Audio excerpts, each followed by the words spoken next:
Vamos a partir. Hola a todos y todas los asistentes. Les doy la bienvenida a este segundo día de la conferencia. Mi nombre es José Luis Ulloa y a nombre de la Universidad del Desarrollo y la Universidad de Talca, les doy la bienvenida al Encuentro Internacional El rol de la regulación emocional en la salud mental, perspectivas básicas y aplicadas. Lo invitamos a participar de esta actividad realizando sus preguntas a lo largo de ella, en la sección preguntas que está en la barra inferior de Zoom. Entonces les pedimos que el chat lo usen solamente en el caso de problemas técnicos y otras interacciones con el panelista, la panelista. ¿Ya? Les comento también que esta actividad está siendo transmitida a través del canal de streaming de la Universidad del Desarrollo, es uddtv.udd.cl, y durante los próximos días vamos a dejar disponibles los videos de las actividades autorizadas por los expositores en el sitio web acá. Entonces, vamos a esperar que la tecnología nos acompañe, ¿cierto? Pueden haber algún problema de conexión por ahí, pero ojalá que no, ¿ya? Entonces le pedimos que tomen en consideración esto. Y bueno, por supuesto le damos las gracias a todos los profesionales y estudiantes que están interesados en participar de estas actividades. El primer día tuvo una gran bienvenida a esta conferencia, así que yo creo que vamos a seguir en esta misma línea. Entonces yo tengo el honor de presentar a la doctora Pamela Parada Fernández, que es personal docente, investigador de grado de psicología, el máster habilitante en psicología general sanitario de la Universidad Europea del Atlántico en Santander, España. Y Pamela trabaja en investigación relacionada con la regulación emocional, teoría de la mente y mentalización, y ha estudiado y trabajado con diversos colectivos como enfermedades raras, trastornos del neurodesarrollo, trastornos graves de la personalidad y patología dual. Entonces, Pamela ahora tienes 40-45 minutos para hacer tu presentación y después van a haber un espacio para preguntas. De acuerdo. Así que te agradezco. Vale, voy a compartir la pantalla a ver que se vea bien. Vale. No sé si la veis bien. ¿Se ve bien? Vale. Sí, se ve bien. Vamos a... Bueno, vale. Bueno, lo primero, antes de empezar, me gustaría poder agradecer a la Universidad de Talca y a la Universidad del Desarrollo por esta instancia que me permite sobre todo poder estar en contacto con ustedes y sobre todo que podamos hablar un poco sobre el tema de la regulación emocional. Y lo que nos convoca es hablar sobre todo de la perspectiva transdiagnóstica en salud mental.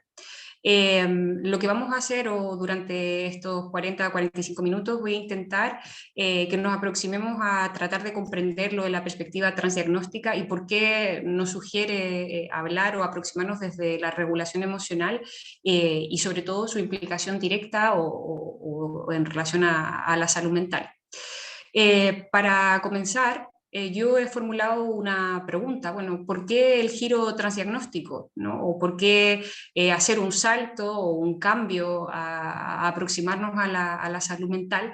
La verdad es que podemos enumerar muchísimas causas o explicaciones que podrían ayudarnos a pensar la perspectiva transdiagnóstica. Una de las cuestiones que me lleva, o muchos de los que trabajamos con el tema de la regulación emocional, nos lleva a pensar la propuesta transdiagnóstica a raíz de cuestiones como, por ejemplo, cuando hablamos de salud mental, muchas veces nosotros utilizamos similares tratamientos o mismos tratamientos adaptados a diversos trastornos o colectivos en salud mental y nos hace pensar que si determinados colectivos en salud mental se benefician de tratamientos que son genéricos o que tienen multicomponentes, pero que tienen componentes que se pueden unificar en determinados grupos de patologías mentales, hace pensar de primera mano, ¿verdad?, que podría tener utilidad.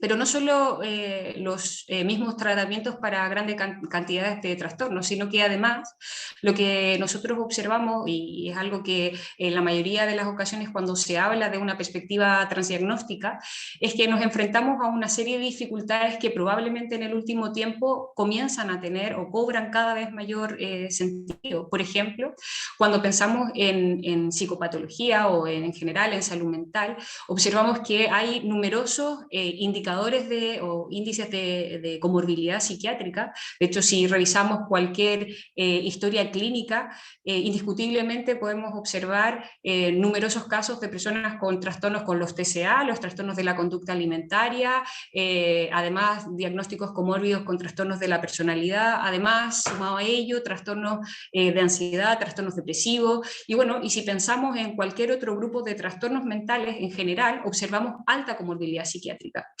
Este hecho hace que en cierta forma nos planteemos la utilidad que tienen los sistemas nosológicos tradicionales, ¿no?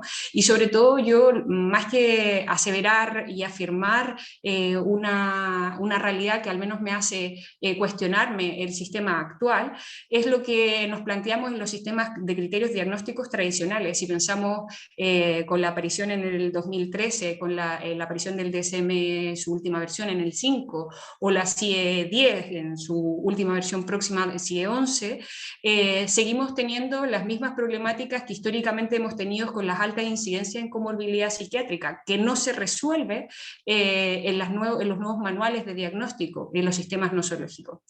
Y que por otro lado podríamos valorar que habitualmente los que trabajamos en el ámbito clínico no vemos con frecuencia que se utiliza la etiqueta no especificado para denominar un grupo de patologías, ¿no? Frecuentemente utilizamos la etiqueta no especificado para un trastorno de ansiedad social, para trastornos depresivos, trastornos bipolares, esquizofrenia, etc., ¿no?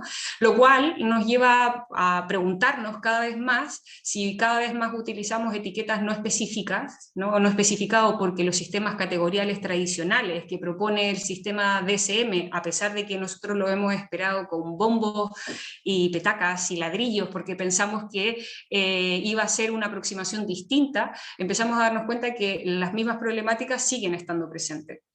Y que además, entre otras cosas, lo que observamos, y también nos lleva a pensar que podríamos hacer un giro transdiagnóstico, es que muchas veces nos enfrentamos a una variedad de trastornos mentales, en general en psicopatología, que muchas veces tienen una etiqueta clínica que hace que pensemos, porque claro, pensar que los sistemas categoriales muchas veces hace que tengamos que cuadrar a una persona que calce perfectamente con los criterios diagnósticos, y sin embargo muchas veces la realidad clínica un poco nos aproxima a ver que muchas veces vemos personas que tienen una etiqueta diagnóstica que tienen muy poco en común, que son poco, que más que poco en común probablemente sean elementos que vemos que tienen más distancia, que son muy distintos entre ellos a pesar de tener la misma etiqueta. Entonces afrontamos una dificultad que muchas veces los sistemas nosológicos tradicionales no dan respuesta a día de hoy. Y en cierta forma también vemos que muchas veces cuando se habla de etiología en salud mental, cada vez más pensamos en una etiología biopsicosocial, ¿no? Y que además pensamos que muchas veces cuando tratamos de aproximarnos a una etiología básicamente orgánica, lo que nos encontramos en la aproximación clínica es que muchas veces los trastornos mentales en general tienen datos muy poco claros respecto a su sustrato orgánico, lo cual nos lleva a pensar que puedan haber muchos más elementos relacionados a su propia etiología, y lo cual podría ser un elemento unificador en una perspectiva transdiagnóstica. Si nosotros queremos, y un poco resumiendo lo que hemos señalado, algo que tenemos que tener muy presente, o al menos lo que para mí me resulta muy relevante, es el hecho de que si nosotros queremos aproximarnos a hablar del concepto de salud o del concepto de salud mental, ¿verdad?, vamos a tener que adoptar una visión dimensional que seguramente muchos de los clínicos hemos estudiado, ¿no?, que cuando hemos trabajado desde las perspectivas del DSM, de hecho el DSM actual, la versión 5, se proponía estrategias, de hecho se proponen estrategias dimensionales que tampoco dan mucha cabida a reemplazar los sistemas categóricos tradicionales, con lo cual plantearnos una respuesta o un cambio o un giro transdiagnóstico, cabe por lo menos la posibilidad de preguntarse. Dicho esto, nosotros podríamos plantearnos, bueno, ¿qué hay de nuevo o en esta perspectiva transdiagnóstica? Si es algo nuevo, si es algo reciente. Bueno, de hecho, lo que nosotros sabemos es que las perspectivas transdiagnósticas probablemente como concepto transdiagnóstico, de hecho se cree que en el 2003 aparece este concepto de perspectiva transdiagnóstica y que luego se ha ido relacionando con un sinfín de modelos también transdiagnósticos, pero lo cierto es que en el caso de la psicología clínica yo diría que probablemente, yo soy para nada aficionada al fútbol, pero podría decir que probablemente es como si juega en casa. ¿Por qué? Porque probablemente en la psicología clínica nosotros tenemos grandes escuelas, desde las escuelas fenomenológicas, sistémicas, cognitivas, conductuales, psicodinámicas, ¿no? Que podríamos valorar que en cierta forma históricamente nosotros hemos estado trabajando desde perspectivas transdiagnósticas, desde distintos escenarios, pero siempre hemos estado trabajando desde perspectivas transdiagnósticas. De hecho, tanto es así que jugamos en casa que podríamos remontarnos. Yo no quiero que se queden solo con los dos ejemplos que os voy a poner, pero lo cierto es que el listado de modelos transdiagnósticos es tremendamente amplio, que probablemente si nos detuviéramos solamente a enumerar el número de propuestas transdiagnósticas relacionadas a la regulación emocional o incluso a otras áreas que no tienen nada que ver con la regulación emocional, son muchísimas. Lo cierto es que si revisamos, por ejemplo, en la terapia cognitivo-conductual, podríamos remontarnos a la terapia cognitiva de Beck, que también podría ser que inicialmente se aproxima a la depresión y que luego se extiende a comprender otro tipo de complicaciones o trastornos mentales, ¿verdad? Y que permite también aproximarse desde una perspectiva casi, bueno, no casi, efectivamente transdiagnóstica. O si nos vamos a las terapias de corte cognitivo-conductual de la tercera ola, de las llamadas terapias de tercera generación, por ejemplo, la terapia de aceptación y compromiso de Hayes Wilson, ¿no? O el protocolo clásico unificado de Barlow, ¿no? O incluso podríamos pensar, ya focalizado por supuesto en los trastornos de la disregulación emocional, como sería la terapia dialéctico-conductual de Marshall Linehan, ¿no? Podríamos seguir enumerando cientos de terapias o muchísimos modelos terapéuticos que trabajan desde la concepción de un modelo transdiagnóstico. Incluso podríamos pensar en otros modelos por contraposición a los modelos cognitivos conductuales, ¿verdad? Y que muchas veces han trabajado desde la perspectiva similar a la de Barlow, ¿no? Tenemos modelos que también trabajan desde perspectivas transdiagnósticas, incluso la MBT, la terapia basada en la mentalización, que también podríamos, es verdad que nacen con motivaciones al principio muy concretas, que luego se han ido extendiendo a otros campos, ¿no? O sea que esto no es nuevo. Bien, dicho esto, normalmente decimos que, bueno, podríamos empezar a aproximarnos a entender por qué hablar de esto que hemos dicho de la perspectiva transdiagnóstica o cuáles son los motivos por qué pensar enfocado en la regulación de las emociones. Bueno, como también lo decía ayer Gross, ¿no? El doctor Gross, el papel de las emociones es múltiple. Yo siempre, cuando trato de explicar el papel que tienen las emociones, normalmente decimos, o se me ocurre explicarlo como la brújula, porque normalmente las emociones nos permiten acceder, de hecho, nos permiten acceder a una información que es muy rápida, ¿no? Y que además de esa información que proviene del ambiente, ¿no? O que incluso a nivel interno, nos da información que me permite en muchos momentos actuar. Me permite dar una respuesta en relación a esa información emocional. Y que en muchos momentos, además, me va a permitir comunicarme, o sea, que tiene un papel en términos de la interacción social realmente relevante. Bien, o incluso podríamos valorar, ¿verdad?, que nos va a dar información sobre nosotros mismos. O sea, que no solamente me permite la interacción social, que por supuesto es importante, sino que también tiene un elemento realmente importante como yo como primera persona. Pero sin embargo, en algunos momentos, ¿verdad? A veces pasa que nosotros a las emociones, y es cuando normalmente podríamos valorar que conducen o dificultan la comprensión de ellas, es que en muchas ocasiones nosotros tratamos a las emociones como si fueran verdaderas, como si fueran hechos. Eso no significa que no la sintamos, pero no soy la emoción, ¿vale? Y que vais a ver, vamos a ver que en muchos momentos, cuando hablamos de estados emocionales o de las emociones, en determinadas patologías mentales, las emociones se viven con alta intensidad o que muchas veces dificultan no tratarlas como hechos verdaderos, ¿vale?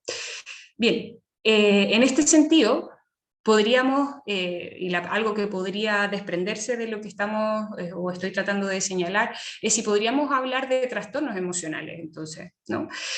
Lo cierto es que normalmente cuando tratamos de hablar de determinados trastornos, si tratamos de buscar elementos denominadores comunes, ciertamente tenemos muchos elementos que unifican a distintos grupos patológicos, ¿no?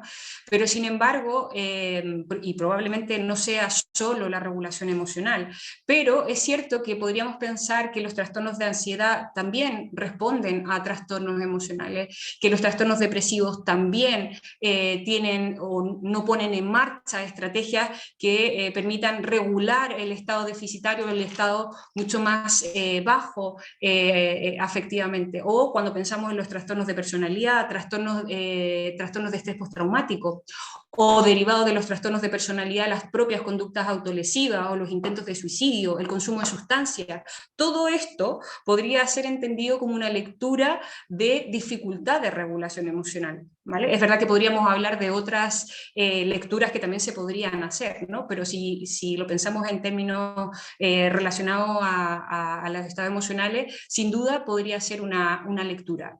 En este sentido, lo que tenemos que tener en cuenta es que hay algunos hallazgos, bastantes hallazgos que sugieren que estos trastornos o estas dificultades como las conductas autolesivas, determinados consumos de sustancias, podrían responder al el elemento común que hemos indicado como dificultad de la regulación emocional, ¿no?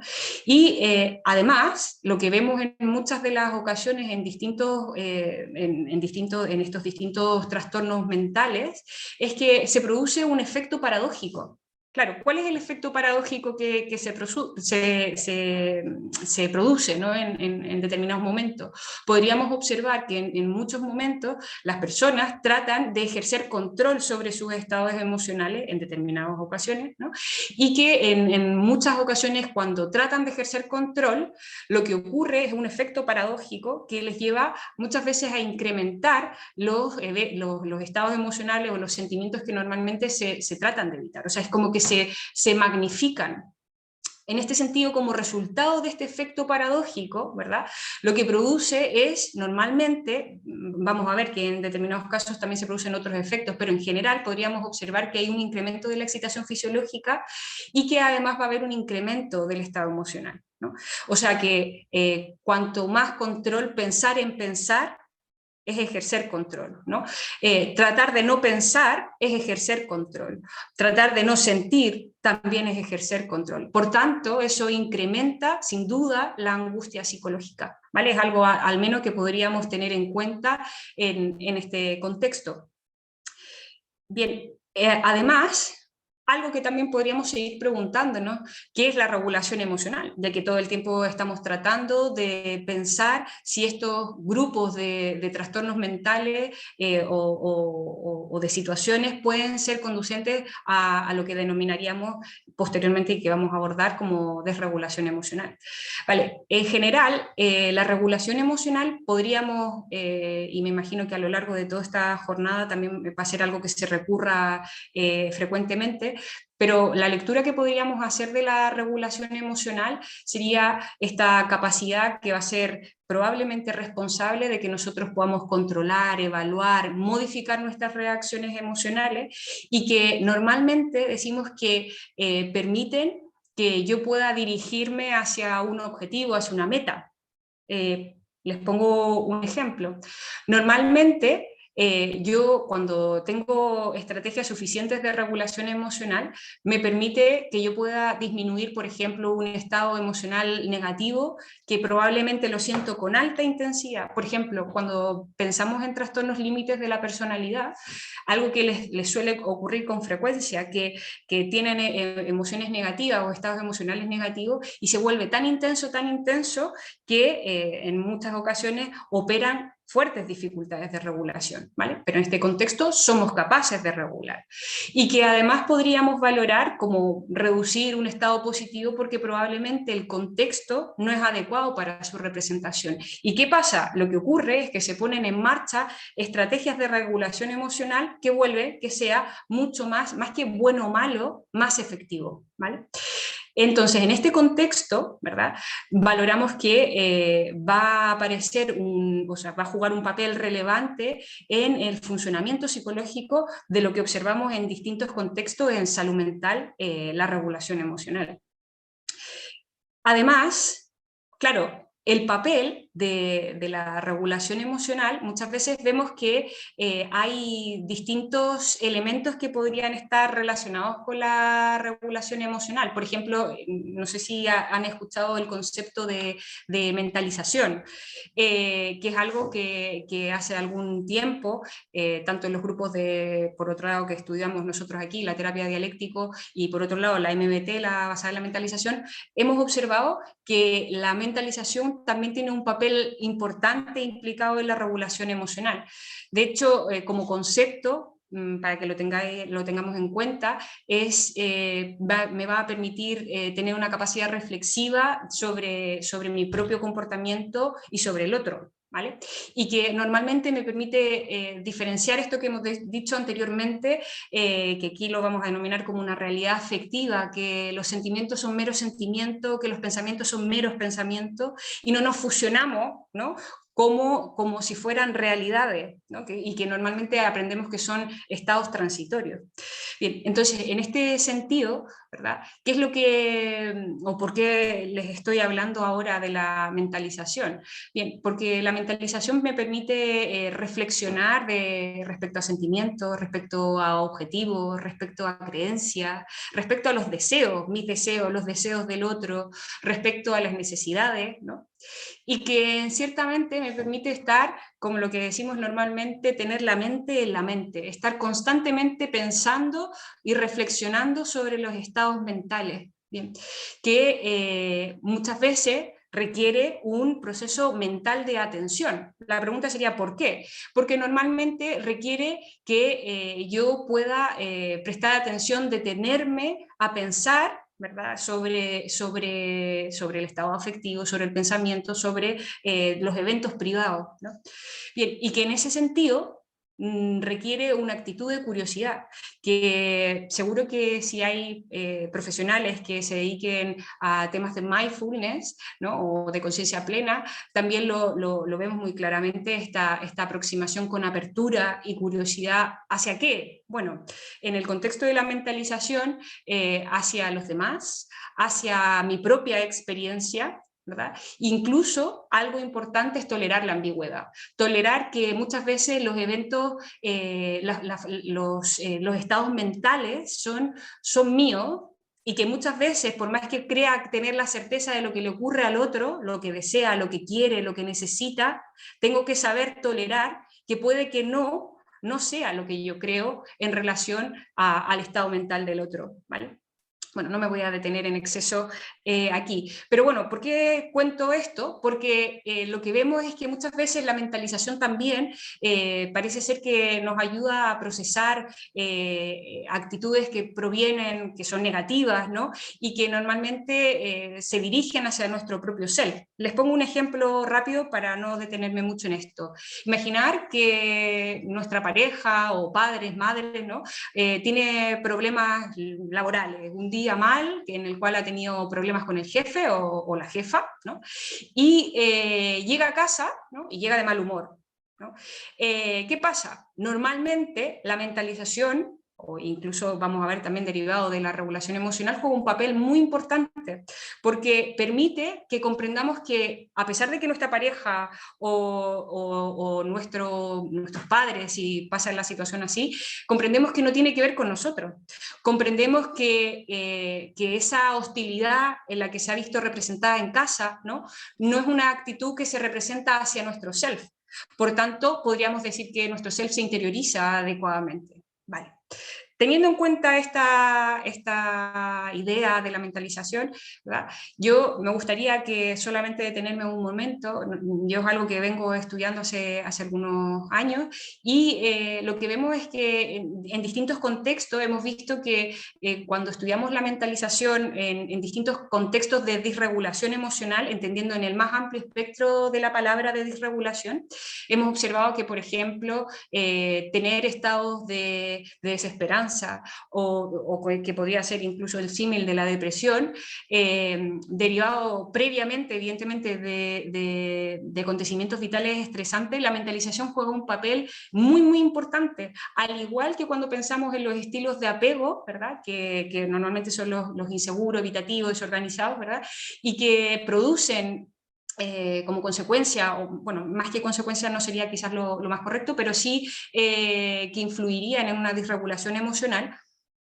Lo que observamos es que el papel de la mentalización es muy importante. Observamos que concretamente actúa como una especie de, como yo lo he denominado más vulgarmente, ¿no? Como el botón de la pausa, botón pausa. Me permite detenerme, pararme a pensar, porque cuando yo estoy en la cresta de la ola del estado emocional, es más difícil volver a un estado regulatorio.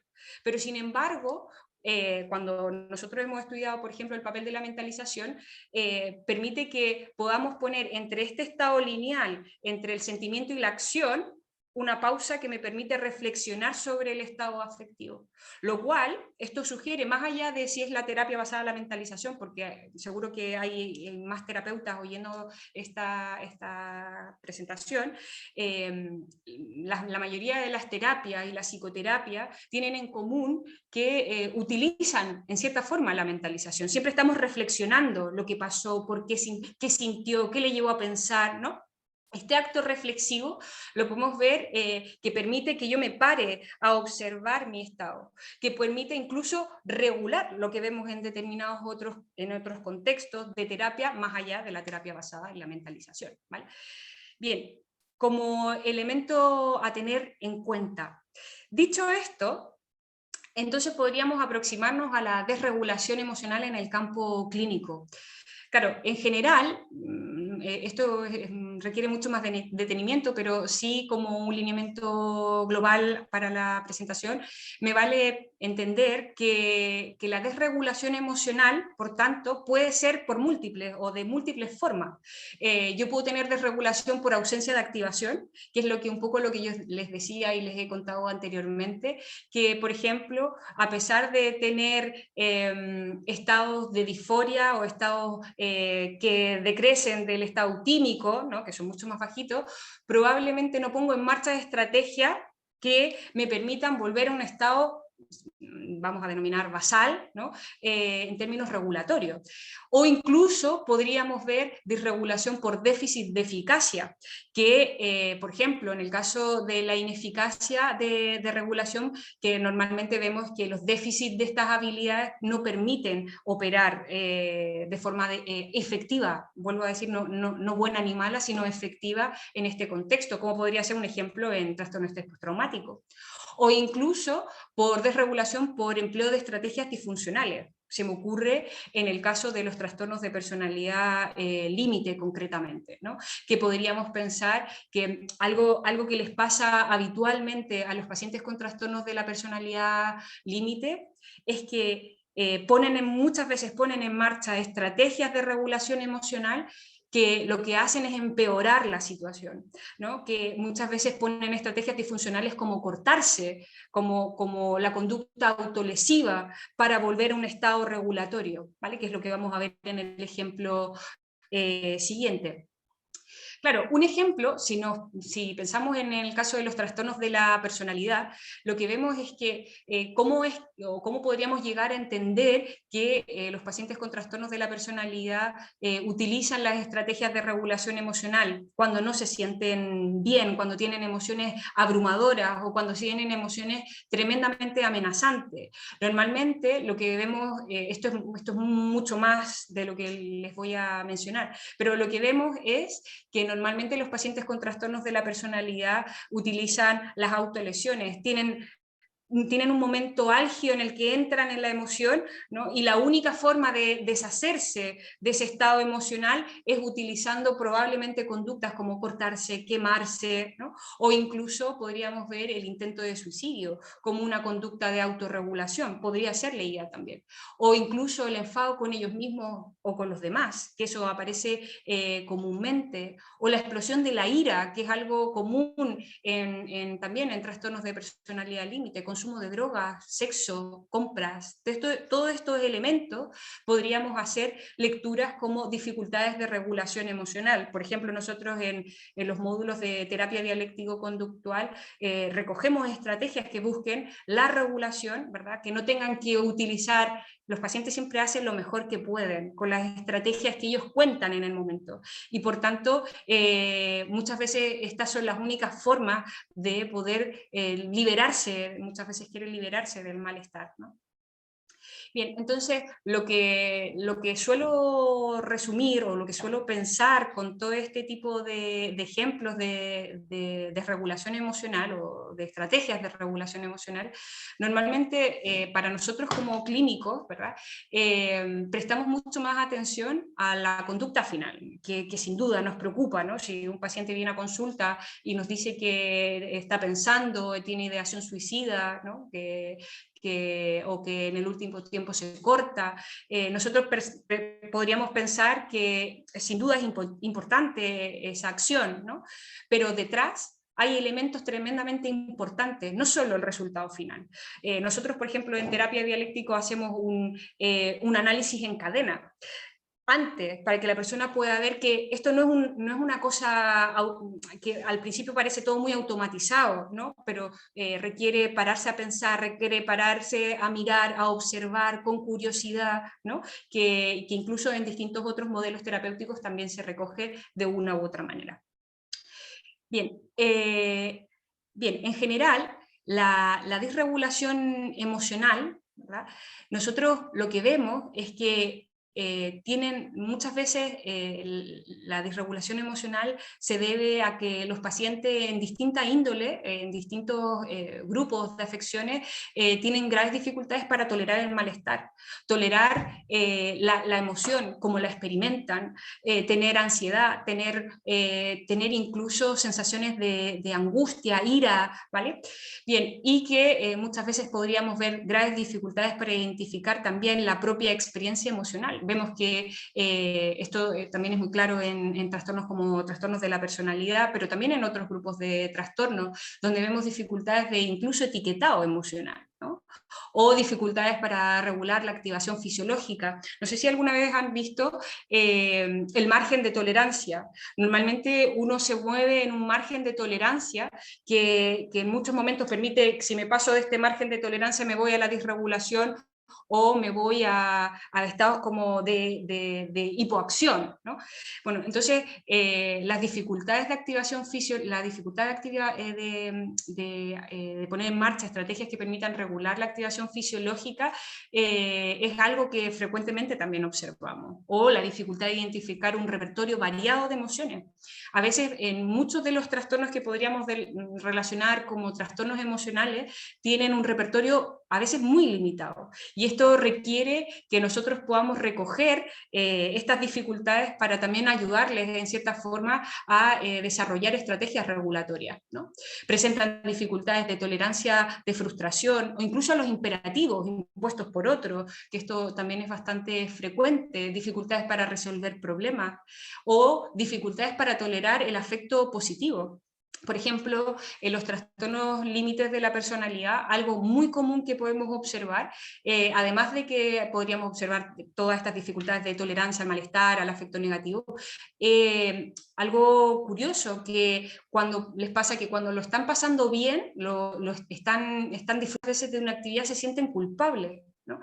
Y eso también es un problema, o también resulta pensamientos angustiosos. Parece ser que cuando nos aproximamos a los eventos privados aterrorizan o sentimos muchísima dificultad de aproximarnos al cruce. Bien, o incluso la dificultad para pedir ayuda. También podríamos valorar como las dificultades para la capacidad de confiar en las respuestas emocionales que son válidas. De hecho, algo común que también lo podríamos observar en personas que tienen dificultades de regulación emocional y que además añadido a ello podríamos valorar también los estilos de apego. Muchas veces han crecido en entornos invalidantes, ¿no? Que no les han hecho pensar que sus estados o su forma de sentir o que genera muchísima ambigüedad, que no son respuestas válidas y por tanto son elementos que vamos a observar frecuentemente en colectivos que podríamos denominar como disregulación, de dificultades de regulación emocional. Bien. Las estrategias que podrían ayudar a la regulación emocional, podríamos pensar, hay múltiples, depende de los modelos, depende de los modelos de intervención, pero entendiendo todas las dificultades que podrían acarrear los problemas de disregulación emocional, por ejemplo, podríamos utilizar estrategias como pararse a pensar en alternativas de respuesta, en lugar de pasar al acto impulsivo. Por ejemplo, en MBT, en terapia basada en la mentalización, muchas veces reflexionar sobre el estado mental permite poner pausa, ¿no? Y no solo poner pausa, sino que permite ya no solo el foco en el final, sino como hemos dicho en DBT, análisis en cadena, vuelvo atrás, ¿no? Y me permite pararme a pensar, o en otros contextos, y que me permita adquirir herramientas de frenado. Y cuando estamos pensando en colectivos que tienen graves dificultades de hacer esta acción. Bien, o incluso podríamos utilizar estrategias de recordar que las emociones son transitorias. A veces pasa que como estamos viviendo, estamos en la cresta de la ola, parece ser que ese estado emocional nunca va a desaparecer, ¿no? Y recordar que las emociones son transitorias porque va a pasar.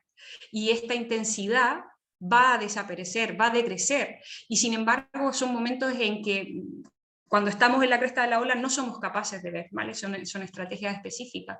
O aprender que los recursos de autorregulación, que eso también podríamos observarlo, ¿vale? O aprender a pedir ayuda antes de desbordarse. Por ejemplo, perdonar si me refiero frecuentemente a trastorno límite, porque realmente estamos hablando de perspectiva transdiagnóstica más allá, ¿no? Pero es con un colectivo con el que tengo pues, he trabajado mucho con ello, ¿no?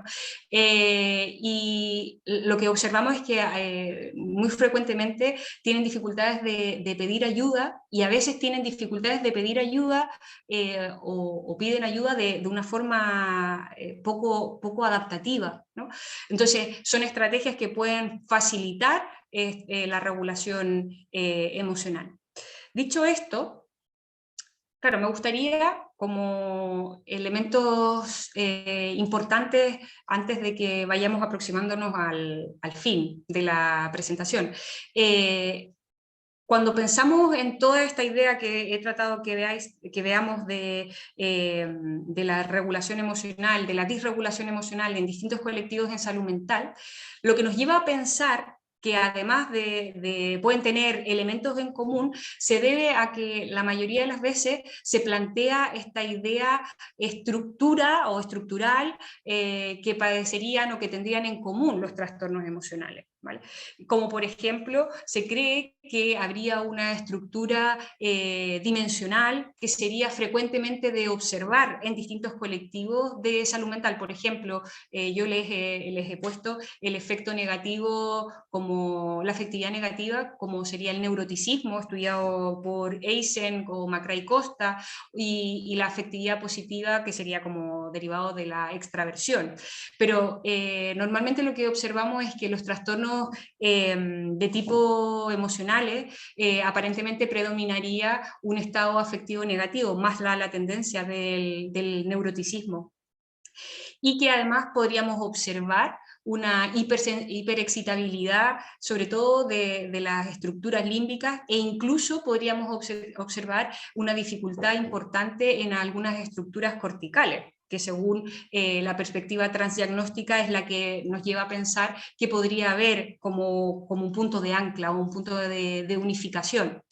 Y que el último elemento que haría que nosotros pensáramos que hay un elemento unificador, podría ser este concepto de la triple vulnerabilidad, ¿no? Que sería que probablemente estos trastornos que podríamos denominar grupo de trastornos emocionales, que algo que no he dicho, que esto no existe como tal, no lo recoge el DSM ni la CIE, ¿no? Pero entendemos que sería esta triple vulnerabilidad de los trastornos emocionales porque presentarían vulnerabilidad genética que probablemente no se manifestaría o estaría latente hasta que aparece en contacto con el ambiente, ¿no? O la vulnerabilidad psicológica generalizada, que muchas veces estaría relacionado con experiencias de ansiedad o incluso estados negativos, o en el caso de la vulnerabilidad psicológica específica, ¿vale? Entonces, un poco en resumen de lo que he tratado de transmitir es que veamos que la perspectiva transdiagnóstica pensada en regulación de las emociones o de la disregulación emocional al final contempla que probablemente tienen etiologías comunes y que por ello las intervenciones transdiagnósticas o las intervenciones transdiagnósticas en regulación de las emociones serían efectivas en este tipo de colectivos. Como comentarios finales, me gustaría, yo no sé si voy a acabar la jornada, bueno, esta conferencia, con muchas respuestas. Desde luego, preguntas, seguro que nos vamos a formular y espero que así sea. Claro, una de las dificultades que tenemos que tener presente de la perspectiva transdiagnóstica es que ambas perspectivas, tanto la transdiagnóstica pensada en la regulación de las emociones, y ya ni os cuento todas las otras formas de perspectivas transdiagnósticas que hay, muestra dificultades y limitaciones tanto o igual que las perspectivas psicopatológicas clásicas, DSM, CIE, ¿no? Entonces, hay que aceptar que hay dificultades y que entre otros elementos importantes es que muchas veces nosotros cuando pensamos en perspectivas transdiagnósticas, como sería en este caso la regulación de las emociones, tenemos un problema importante, que es lo que he tratado también de reflejarlo con otros modelos terapéuticos, que en muchas de las ocasiones tenemos tantos o un número tan grande de perspectivas transdiagnósticas, es que basta que vayamos a las terapias de mindfulness bueno, o todos los modelos terapéuticos que trabajan desde perspectivas transdiagnósticas, lo que hace que sea mucho más difícil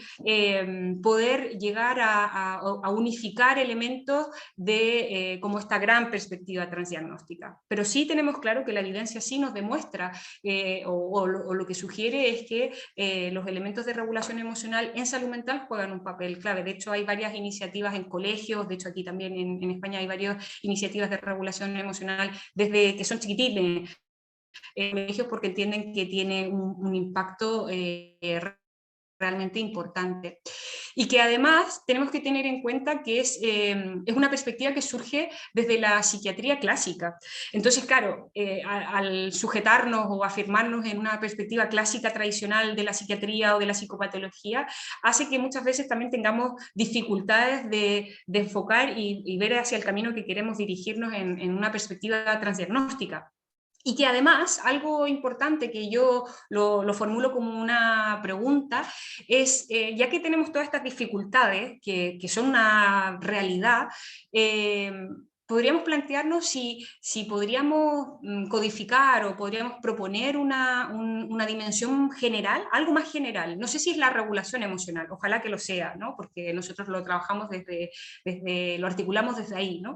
Pero no sé si hay algo más general y no sé si les suena el concepto como de inteligencia general, que si hay muchos psicólogos seguro que les sonará el test de dominó, ¿no? Que mide la inteligencia general. Hay autores, esto no se me ha ocurrido a mí, hay autores que proponen el factor P, que sería algo así como factores de primer orden y de segundo orden, para entendiendo que la regulación emocional tiene un papel y que vemos que tiene un papel importante aplicado en la clínica, pero quizás el factor P podría unificar otras grandes perspectivas transdiagnósticas que también proponen como factores que podríamos unificar como un único modelo. tremendamente complejo.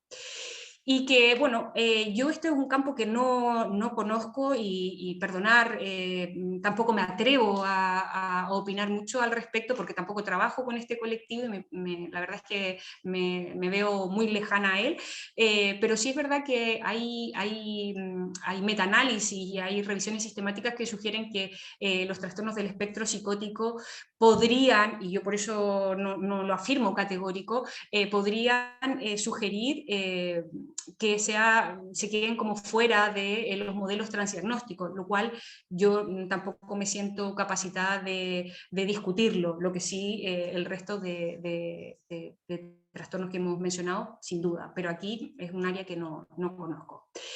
Bueno, y de cara al futuro, para acabar, sin duda creo que algo que nos queda para que nosotros podamos hablar definitivamente de una perspectiva transdiagnóstica y ver que esta pregunta inicial que hemos empezado esta presentación respecto a un giro transdiagnóstico como una vía posible, es que en términos de investigación nos queda muchísimo camino por recorrer y necesitamos mejorar nuestras metodologías para verdaderamente poder hablar de una perspectiva transdiagnóstica en salud mental. Hoy yo creo que todos los recursos que tengamos para poder hacer frente a patologías de alta complejidad son válidas, pero sin duda deben ser metodologías basadas en la evidencia.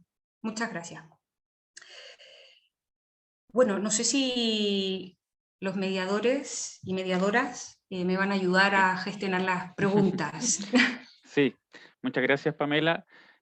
Bueno, hay varias preguntas, yo creo que no vamos a alcanzar a resolverlas todas, Ya. pero yo de agrupar algunas preguntas. Hay varias personas que se preguntan sobre qué estrategias han sido efectivas en regular ciertos procesos, cuáles han sido estrategias efectivas para ciertos procesos terapéuticos y cómo han favorecido esta regulación emocional.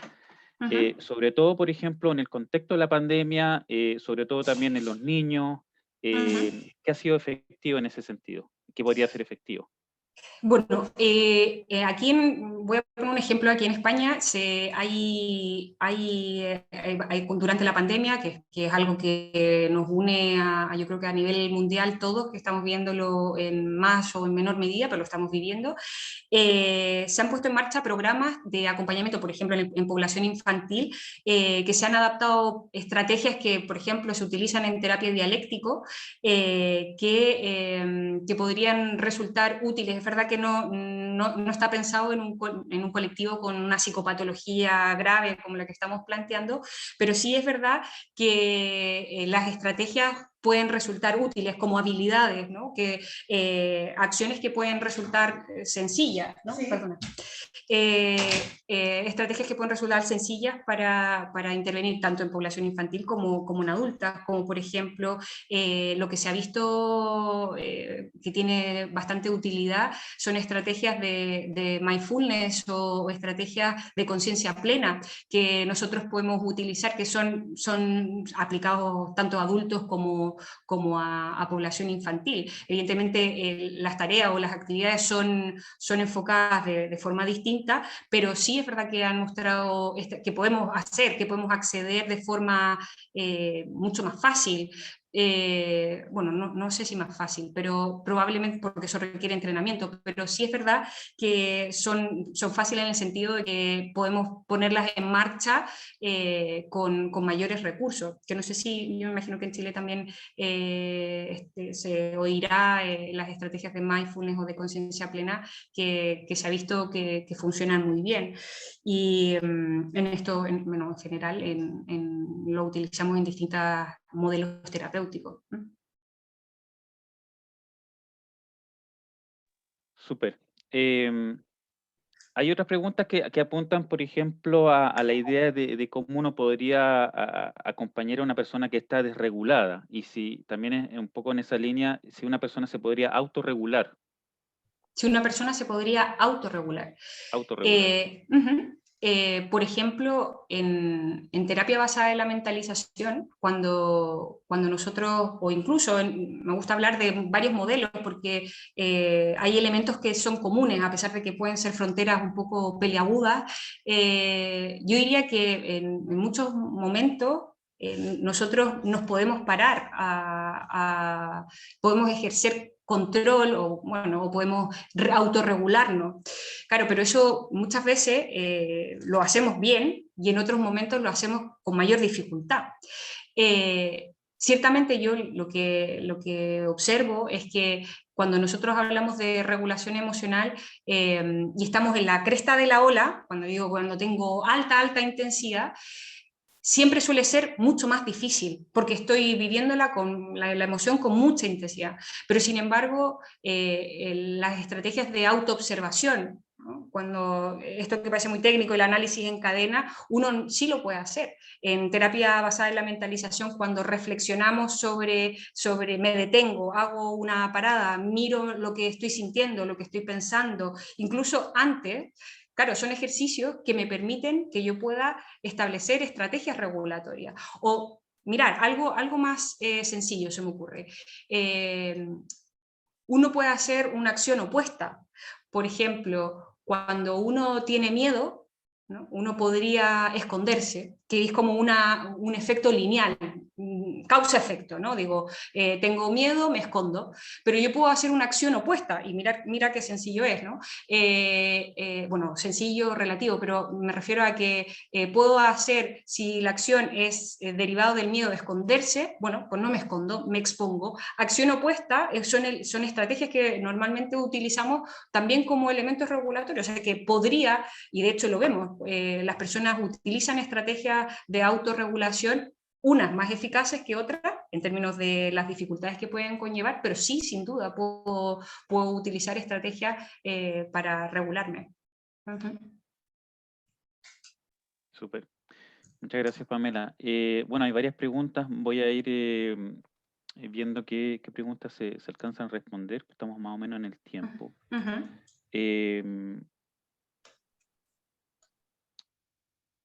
ver. Por ejemplo, ¿cómo aparecería este tema de la regulación emocional en niños adultos que no tienen lenguaje? ¿Qué se podría hacer en ese caso?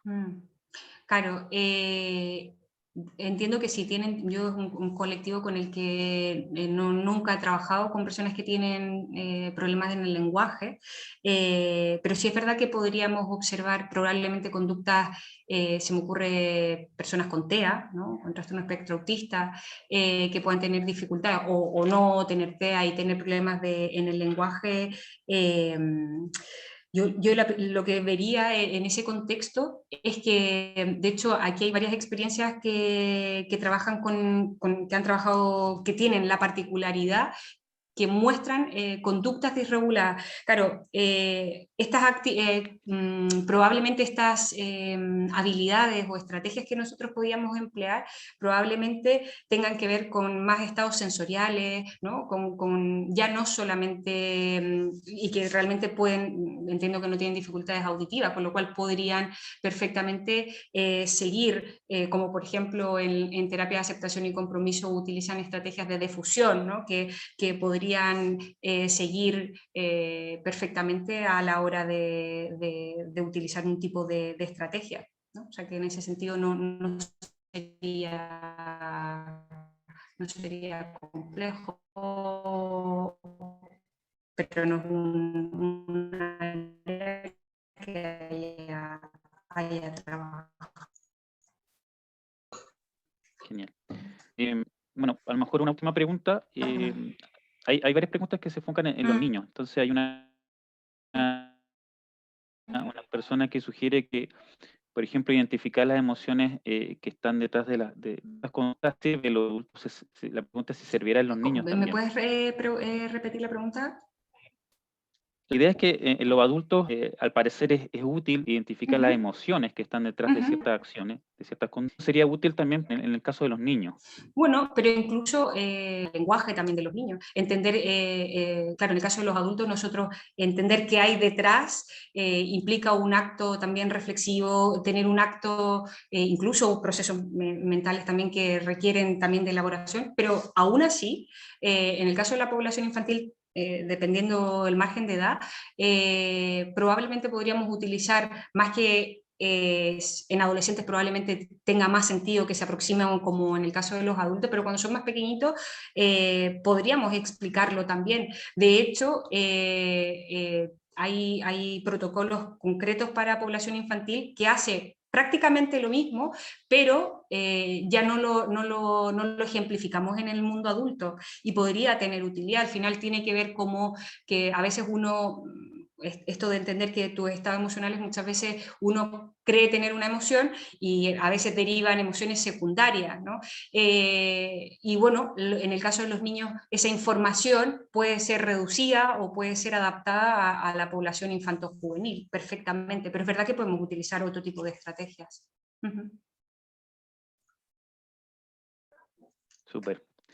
Bueno, yo creo que en honor al tiempo y para que nos vayamos preparando para la siguiente conferencia y también porque Pamela tiene otra actividad, yo creo que lo podemos dejar hasta acá. Hay varias preguntas que a lo mejor se podrían hacer más adelante en las otras conferencias. Así que te agradezco mucho, Pamela, y a los demás les pido que se conecten al otro link que tiene que ver con la otra conferencia. Vale. Oye, muchas Muchas gracias a gracias. todos. Bueno, Gracias, Pamela. hasta luego.